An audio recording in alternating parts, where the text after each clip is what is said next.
Universidad Michoacana de San Nicolás de Hidalgo, Facultad de Químico-Farmacobiología. Un servidor, Jesús Samuel Jaime Muñoz, presenta el tema de reacciones febriles de la asignatura de Microbiología 2, impartida por la doctora Rosalén Otero Ruiz, a 29 de mayo de 2023.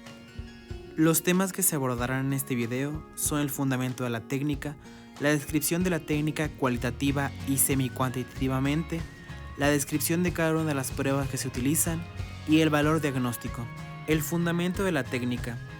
Las reacciones febriles son un conjunto de pruebas que sirven para diagnosticar enfermedades que cursan con fiebre, como fiebre tifoidea, brucelosis y rickettsiosis. Los antígenos febriles se usan para detectar anticuerpos en el suero del paciente contra la salmonela, brucela y rickettsias.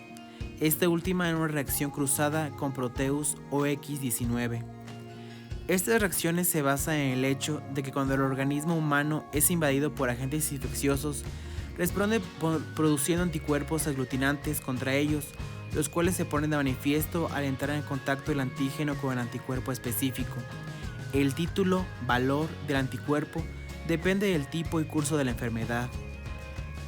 El género Salmonella tiene una estructura con tres tipos de antígenos: el antígeno somático O, el antígeno flagelar H y el antígeno capsular o de envoltura BI.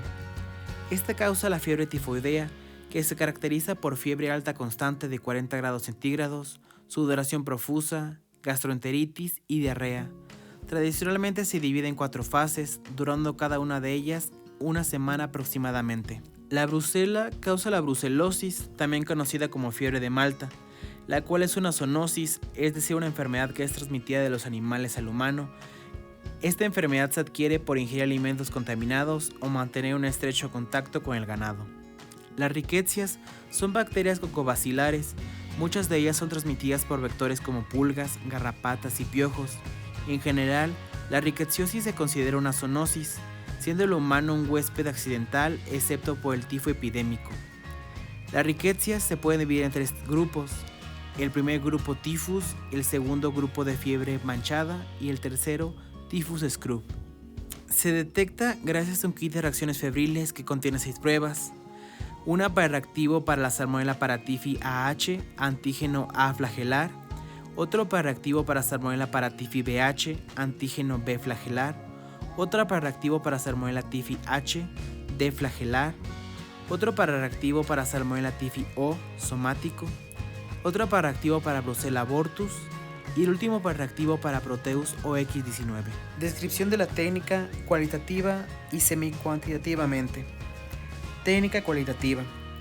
Primero se equilibran los reactivos y muestras a temperatura ambiente. Después se resuspende el antígeno con suavidad, aspirando y vaciando varias veces el cuentagotas para asegurar su homogeneidad antes del ensayo. Luego se depositan 50 microlitros del suero problema en uno de los círculos de la tarjeta visualizadora. En la detección de anticuerpos antibrucela, 20 microlitros de muestra es suficiente. En círculos adicionales se depositan una gota de control positivo y una gota de control negativo. Después se añade a cada círculo una gota de la suspensión antigénica próxima a la muestra a analizar. Luego se efectúa la mezcla con ayuda de un palillo desechable, extendiéndola de forma que cubra por completo la superficie interior de cada anillo, empleando palillos distintos para cada mezcla. Luego se mueve la tarjeta a mano o con agitador rotatorio durante 1 minuto o 2. Después se observa de inmediato con la ayuda de una luz adecuada la aparición de cualquier signo de aglutinación, siendo como reacción positiva la aglutinación débil o intensa, fácilmente visible macroscópicamente, y la reacción negativa si la suspensión uniforme sin cambio visible alguno, tal como se presenta en el control negativo. Prueba semi-cuantitativa. Para cada muestra a analizar se deben pipetear 80, 40, 20, 10 y 5 microlitros de suero en cada uno de los círculos de la placa visualizadora, y después se deben añadir a cada círculo una gota de suspensión antigénica próxima a la muestra a analizar. Luego se debe mezclar con un palillo desechable y después se debe mover con un agitador durante 1 minuto o 2, y se debe de observar aglutinación en cada uno de los círculos, siendo si aparece una reacción positiva. El otro método es la prueba en tubo, para la cual, primero empleando solución salina como diluyente, se dispone para cada antígeno ensayar una fila de dobles diluciones de la muestra, como se muestra en la imagen de los tubos. Después, se debe agitar la suspensión antigénica apropiada y añadir una gota en cada uno de los tubos de la serie, y se debe mezclar. Las diluciones finales del suero serán 1 a 20, 1 a 40, 1 a 80, 1 a 160, 1 a 320, etc. Se deben incubar a 37 grados centígrados durante 24 horas y luego se deben examinar macroscópicamente la presencia de aglutinación. Para la lectura, se debe leer en primer lugar el resultado de todos los tubos de control.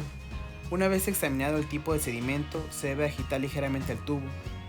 La reacción negativa es una reacción cuando en un control de suspensión la opacidad del tubo no se modifica, mostrando tras su agitación un típico remolino. La reacción positiva será una aglutinación parcial o completa, acompañada de aclaramientos variables del sobrenadante. El título del suero corresponde a la máxima dilución del mismo que presenta aglutinación frente a un antígeno bacteriano determinado. La dilución siguiente debe ser negativa, de modo que para una reacción positiva debe ser títulos mayores de a 1 a 160 generalmente. Descripción de cada una de las pruebas que se utilizan.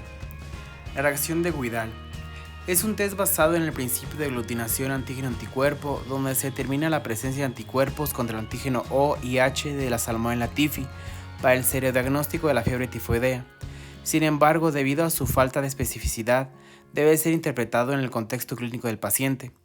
Para considerar el diagnóstico de fiebre tifoidea con un título anti-O y anti-H aislado, se debe conocer su prevalencia en una determinada comunidad. En términos generales, se aceptan títulos anti-O y anti-H mayores o iguales a 1 sobre a 160 o 200 y mayores o iguales a 1 a 50 o a 100 en zonas endémicas y no endémicas respectivamente. La reacción de Huddleston es una reacción de aglutinación rápida en placa donde se enfrentan cantidades decrecientes del suero a investigar con cantidades constantes de antígeno y se observa la presencia o no de aglutinación. Existe una escala de títulos establecida por convención que permite la expresión de resultados. Se utiliza en la suspensión antígenos de Brucella abortus al 3 a 10% de gérmenes en fenol con verde brillante y cristal violeta para la búsqueda de anticuerpos. Debido a su baja especificidad, se realizan pruebas confirmatorias como rosa de Bengala y 2-mercaptoetanol. La reacción de Weil-Felix es una prueba que no busca riquecias, sino se basa en la capacidad del suero del paciente infectado por riquecias para aglutinar ciertas cepas de Proteus. Es una reacción cruzada, como la Proteus OX19, por lo que es poco sensible y específica y siempre deberá seguirse de pruebas confirmatorias, como edificación del complemento, hemaglutinación indirecta, inmunofluorescencia directa e indirecta y otras. Valor diagnóstico. Pero, ¿tienen valor diagnóstico o no estas pruebas? Para que los resultados tengan un valor diagnóstico, el título de ellos debe aumentar, por lo que se deben tomar 2 muestras separadas por un periodo de tiempo de 4 semanas para ser comparadas. El informe del resultado de la prueba se hace tomando en consideración la dilución más alta que se observa en la reacción positiva. De manera que las reacciones febriles son pruebas que han venido a caer en desuso. Sin embargo, en muchos países en vías de desarrollo, como lo es México, se siguen utilizando por ser pruebas baratas y rápidas, pero en países desarrollados son cada vez menos utilizadas por su poco valor diagnóstico. Aquí se encuentran las referencias bibliográficas utilizadas para la realización de este video. De mi parte sería todo. Muchas gracias por la atención prestada. Espero haya sido de su agrado. Nos vemos. Hasta la próxima.